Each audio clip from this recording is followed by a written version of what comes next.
যে জায়গাতে 5 থেকে 10,000 টাকা হলে মানুষ কাটার জন্য লোক ভাড়া পাওয়া যায়, সেখানে আপনি যে এখনো অক্ষত আছেন, এটাই আমার কাছে অস্বাভাবিক মনে হচ্ছে। আমি এটা চিন্তিত। তুমি এই প্রতিষ্ঠান আমার, তোমার এখানে কোনো কিছু নাই, তুমি আমার কাছে বিক্রি করে ফেলছো, আর কোনো টাকা পয়সা পাবা না।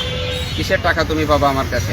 এই সমস্ত বিষয় বলে ফোনে বিভিন্ন জায়গা থেকে আমাকে হুমকি প্রদান করা হয়।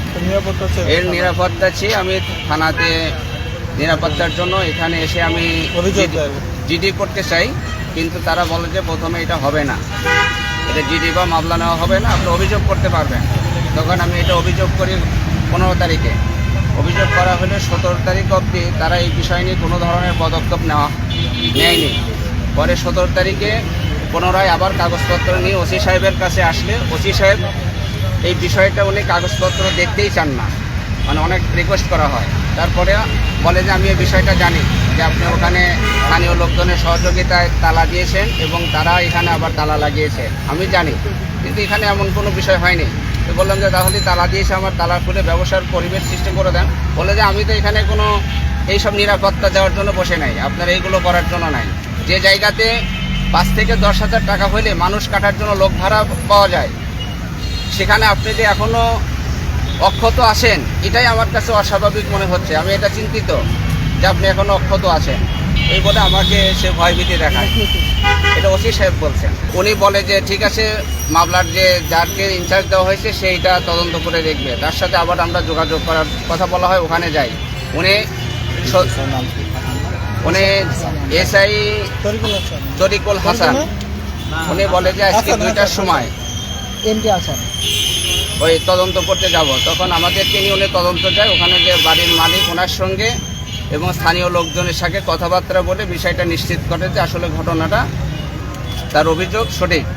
তখন তাদের সাথে যোগাযোগ করলে তারা 18 তারিখ সোমবারের দিন থানায় বসার ব্যাপারে তারা সময় চেয়ে নেয় যে আমি সোমবারে বসতে চাই।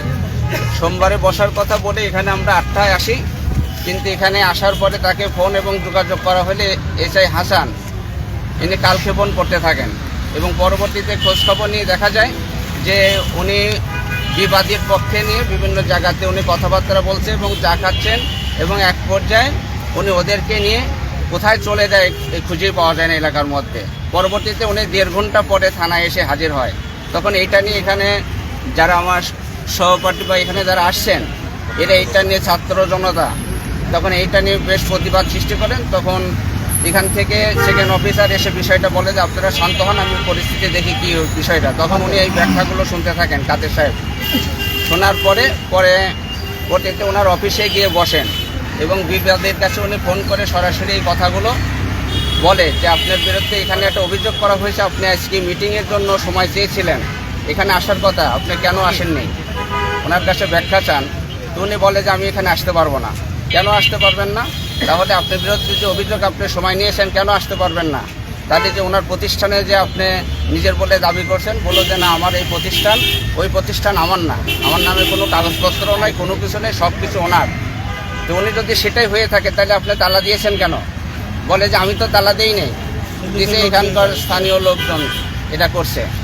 উনি তখন বলে যে কারা সেটা, কিন্তু তিনি সেটা তাদেরকে বলতে অস্বীকৃতি জানায়। তো বলে তাহলে কি ওই ঘরে আপনার কোনো কিছুই নাই? বলছে যে না, আমার ওখানে কিছু নেই।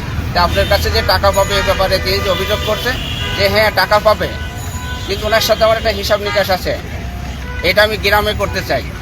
তখন বলে যে অভিযোগ হয়েছে এখানে, আপনি গ্রামে কেন করবেন? এখানেই তো করার কথা। তাহলে আপনি আসেন, যদি আপনার হিসাব থাকে তাহলে আসেন। কিন্তু তিনি আসতে সে অপারগতা প্রকাশ করে যে আমি এখানে যাব না। Cheer up! চলো পুরাই খুশি নতুনের সাথে তুলে নিয়ে হাতে Cheer up! Oh oh cheer up!